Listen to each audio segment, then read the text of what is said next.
Hey, buddy, watch this. Hello, Regis Kilbin is the name, and Hearthstone is the game, and these are the 10 most hated cards in all of Hearthstone. That's right, I asked my community, 25,000 subs, which cards they hated the most, and 1,800 people responded, naming a ton of different cards, but these 10 were the ones that were named the most often, and I think my community is pretty representative of Hearthstone at large, so I'm pretty sure these are the 10 cards that people absolutely loathe being played against them. These are the cards people never want to see. These are, in fact, the most hated cards in the game. So let's go ahead and jump into this list. Starting off at the number 10 spot, we have Prince Keleseth.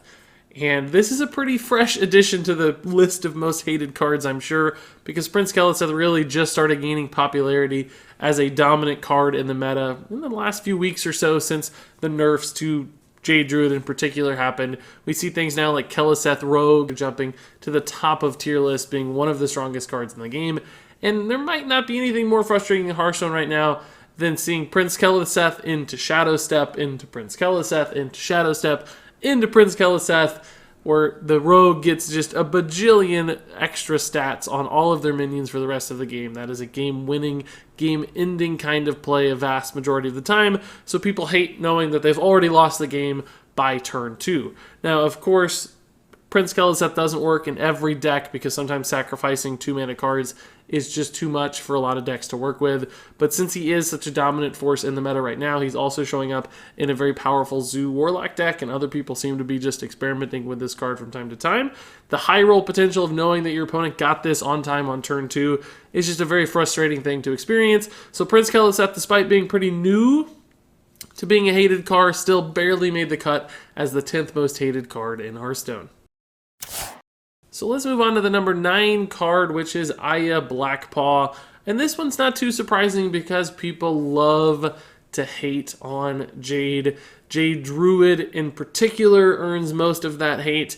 And I'll tell you now, this is not the last Jade card that's on the list. I'm sure you can guess just which one that will be. But even Aya Blackpaw, who seems so cute and innocent, still one of the most hated cards in the game simply because there's just so much raw value packed into Aya. It feels like if a Jade deck can hit this card at the right time, it's just such a huge swing. Because not only do they get the 5/3 Aya, they often get a medium-sized Jade, and then you deal with Aya and another giant Jade comes out, and she adds so much extra stats to all the future Jades as well.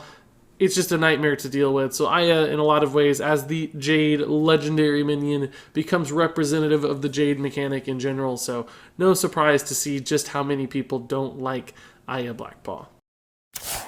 And then up next at the number 8 spot, we have Leroy Jenkins. This was a card that people actually named as one of their most favorite cards in a previous video I did talking about the most popular cards in Hearthstone, but he's also apparently pretty unpopular among other people. Quite a divisive opinion here about Leroy, and I understand that because sometimes it's nice if you're playing Leroy to win because you top deck that damage and find the win, but it's even more frustrating perhaps to lose to Leroy when your opponent top decks the burst damage they needed to finish you off, not to mention Leroy's often parts of big combos throughout Hearthstone's history where he did absolutely ridiculous things with things like Power Overwhelming and Faceless Manipulator, but even nowadays Leroy Jenkins can still be comboed with double Cold Blood for a ton of burst damage out of nowhere that wins a game that otherwise seemed like you had locked up and your opponent suddenly steals it from under you just thanks to Leroy. And of course, when he's played, it's the most annoying voice line in the world to hear over and over again if he keeps beating you, especially if he gets Shadow Stepped with Rogue, as he tends to do these days in the Tempo Rogue, Prince Keleseth Rogue deck, where they run Shadow Steps and sometimes find even more burst damage thanks to Leroy Jenkins. So really not a surprise for me at all to see this card on the list. A lot of people also actually hate the artwork on Leroy Jenkins, which doesn't seem to fit necessarily the style of Hearthstone since it's a little bit more goofy comic book style artwork. So many reasons to hate this card. I'm actually surprised he's only at the number 8 spot. I thought Leroy might take an even higher place, but apparently there are cards to hate even more than this one.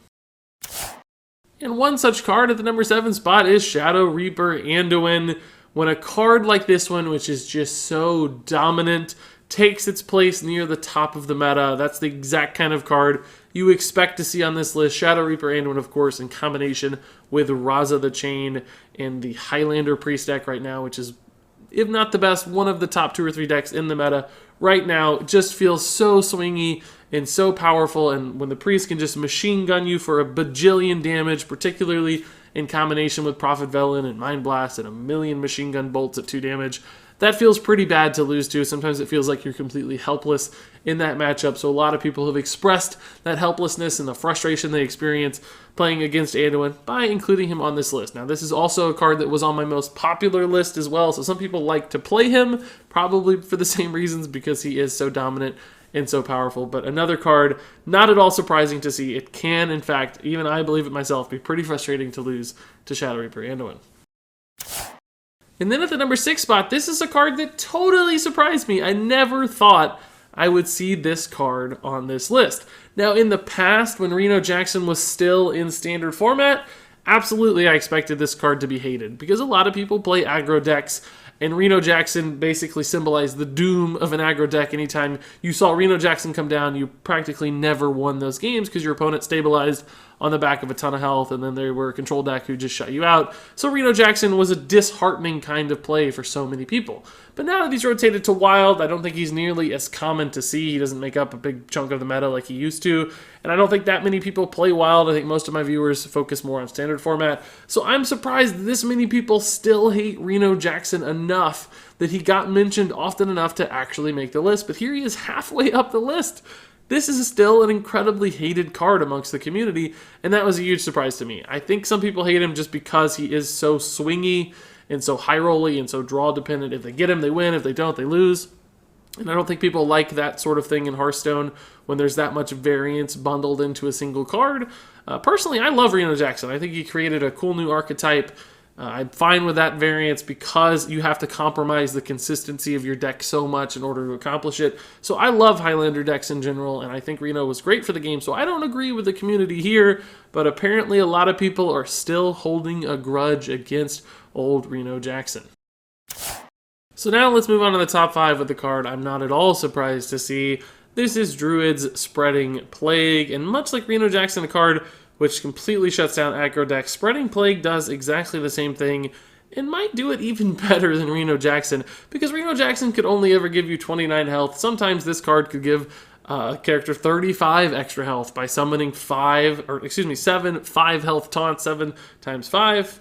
That's 35, folks. That's 35 health, even more healed than Reno Jackson. Of course, normally it doesn't do that, but the taunts don't go away either. They're on the board. They make an impact on the board. They shut down so many aggro decks who want to go wide, and that was traditionally been a weakness for Druid. They were really bad against super wide boards of medium-sized things that were out of swipe range, but they just don't have big board clears. Druid never had that Flame Strike style card, but essentially Spreading Plague gives Druid the stability against those super wide decks of 2, 3, 4 health minions, where the opponent has a lot of trouble trading into the Spreading Plague taunts.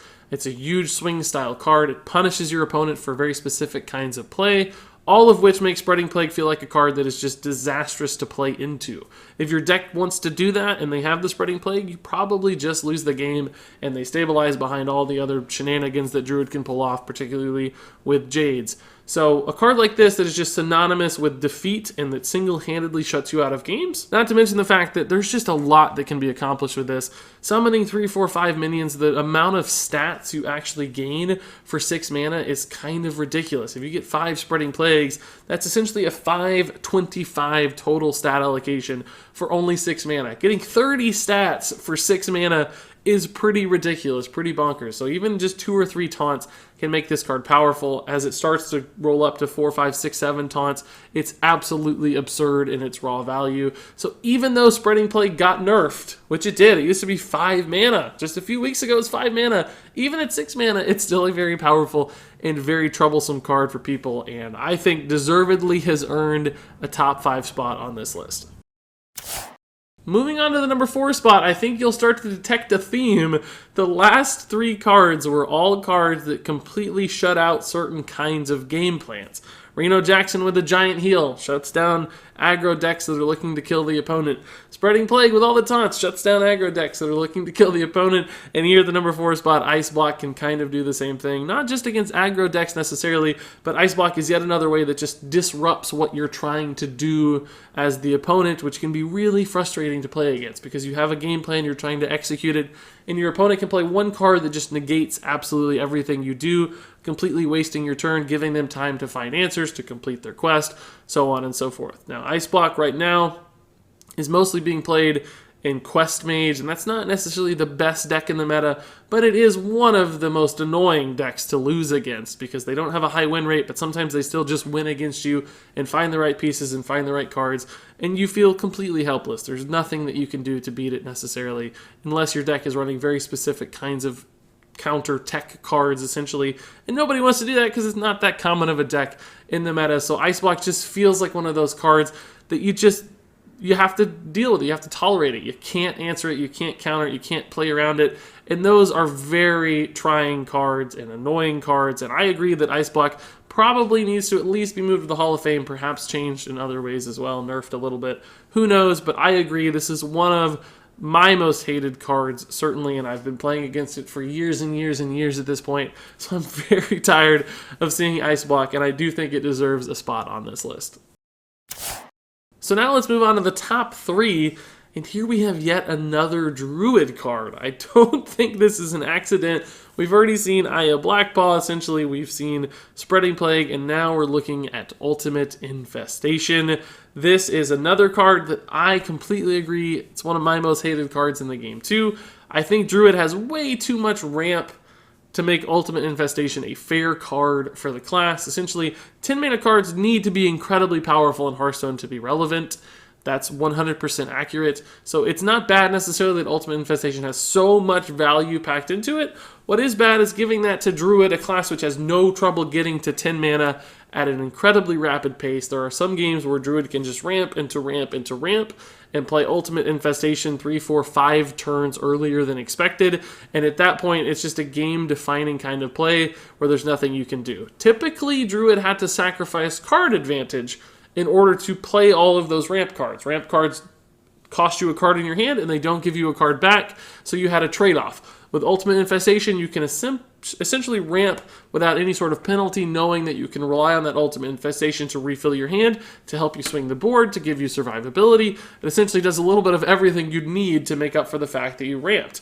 And to me, giving Druid such a perfect answer to their deficits in both Spreading Plague and Ultimate Infestation were huge mistakes. That's why we see Druid as a really dominant deck in the meta that required nerfs in order to bring it back down to a reasonable level.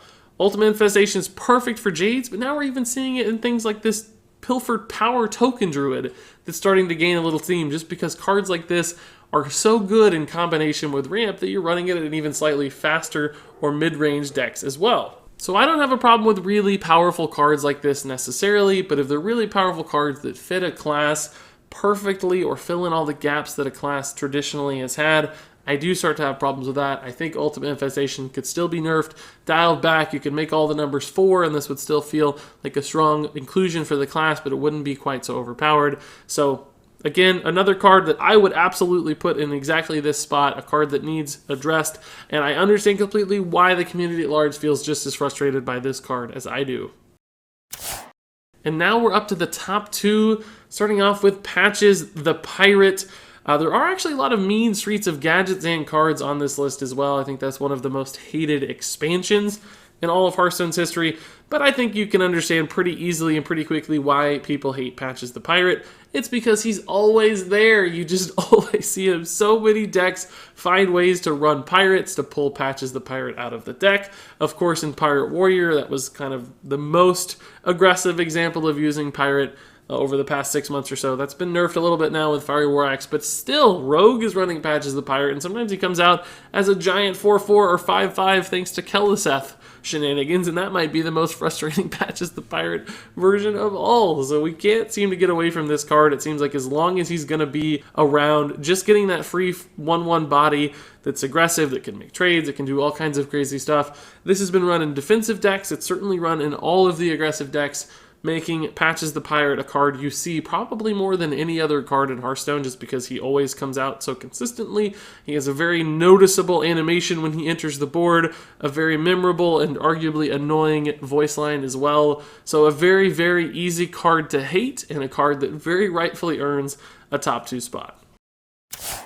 But even Patches the Pirate isn't worse than Jades. Everyone hates Druid. Yet another Druid card on this list, and I'm so happy to see it here. Basically, since the day Jade Idol was announced, I have been criticizing this card and the way I think it shuts out certain archetypes in Hearthstone. It basically makes Druid the ultimate king of fatigue scenarios and has empowered Jade Druid as a very strong deck for a very long time, essentially almost a year now since Mean Streets of Gadgetzan debuted, and Jade Druid is better now than it's really ever been, at least until the nerfs recently, and it's still a tier 1 deck up to this point. And Jade Idol still wins games with ridiculous shenanigans where they just get giant 10/10 Jades for 1 mana, or they never run out of cards, or they do both thanks to things like Fandral Staghelm. So as far as I'm concerned, this card cannot rotate out to Wild format soon enough, but even then, unfortunately, all the people who are stuck playing Wild are going to have Jade Druid forever.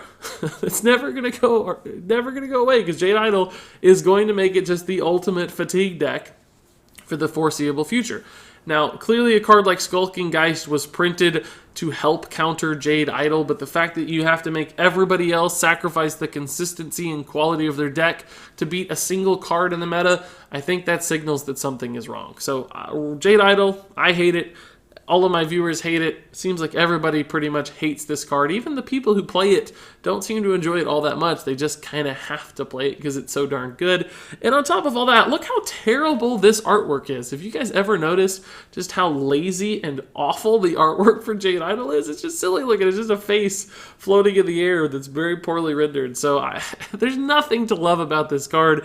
I hate what it does. I hate the influence it's had on Hearthstone. I hate it down to the very artwork even. So this is, in fact, the perfect card to take the #1 spot. And I can tell you, it really wasn't even close. Jade Idol was dominant in how often it was picked. Patches was second, and he was about half as hated as Jade Idol. And Patches was way ahead of every other card. So Jade Idol and Patches were incredibly more hated, and Jade Idol was far and away the king as the most hated card in Hearthstone. Very rightfully so. And there you have it, guys. Those are the 10 most hated cards in the game. I do have to agree with a lot of this list. There are certain cards that are just hard to play against. They're frustrating. They cause instant losses. They're too swingy. They have too much variance. Now, you guys know I love Hearthstone as much as anybody, but I still get frustrated by certain cards, certain decks from time to time, and this list captured a lot of those. But I'm curious, what cards do you think deserve to be on this list that you didn't see? What cards absolutely made tons of sense to you? What ones were you surprised by? Share all those hot takes in the comments below. But until then, thank you so much for watching, and until next time, game on.